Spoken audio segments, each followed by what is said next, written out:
Voyons maintenant comment mettre en place un système de listes ordonnées ou non ordonnées, c'est-à-dire finalement une énumération d'informations, soit que vous sépareriez par une puce, en fait un symbole identique, soit éventuellement avec un système de numérotation de ces éléments. Donc pour cela, nous allons retourner dans l'article Mon article, qui nous sert de base à cette rédaction de contenu, et donc je vais venir par exemple considérer que ce paragraphe qui est ici me servira. Donc je vais pour certaines de ces lignes faire un saut de paragraphe classique avec la touche entrée et vous montrer en fait ici une petite différence entre le saut de paragraphe et le retour forcé à la ligne qui se fait avec le raccourci majuscule entrée. Pour la dernière ligne, je fais un saut de paragraphe standard.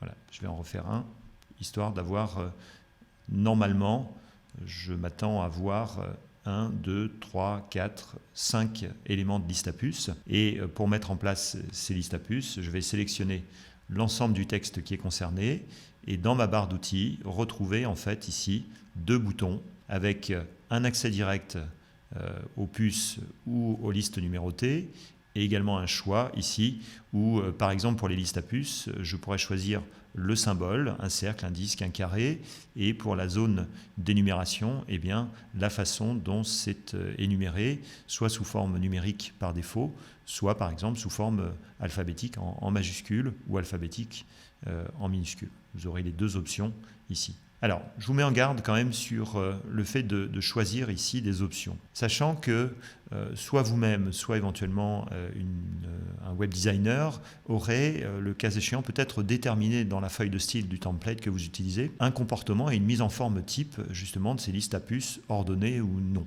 d'ailleurs.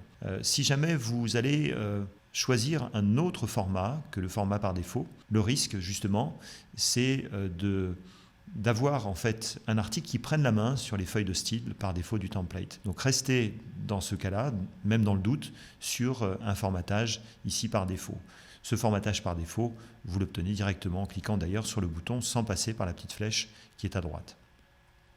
Donc je vais faire par exemple une liste à puces. Je clique directement sur le bouton. Et là, je suis un petit peu étonné parce que je n'ai finalement que 4 éléments alors que je m'attendais à en avoir 5. Eh bien, voilà ce que provoque justement ce retour à la ligne forcée, le majuscule entrée que nous avions fait tout à l'heure entre le 3e et le 4e élément. Voilà, ça génère en fait un retour forcé à la ligne sans forcément générer une puce supplémentaire. Alors, si réellement on voulait 5 éléments, vous allez voir, en fait, on se positionne au début de la ligne, on fait entrer et on considère en fait que, ou en tout cas TinyMCE considère que le retour forcé à la ligne va être annulé au profit justement d'un saut de paragraphe standard et on retrouve ici cette puce supplémentaire.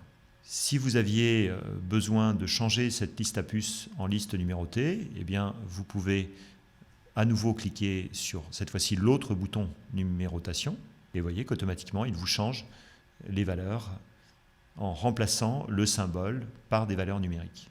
Maintenant, si vous aviez besoin de faire une coupure dans cette liste à puces, considérez par exemple que le 3e élément qui est ici n'est pas à intégrer dans cette liste d'éléments numérotés ou cette liste à puces. Bien à ce moment-là, en vous positionnant sur la ligne, il suffit simplement de recliquer à nouveau sur le bouton numérotation de façon à lui dire voilà, je souhaite à cet endroit-là que ce soit un paragraphe classique et pas un élément de liste à puces.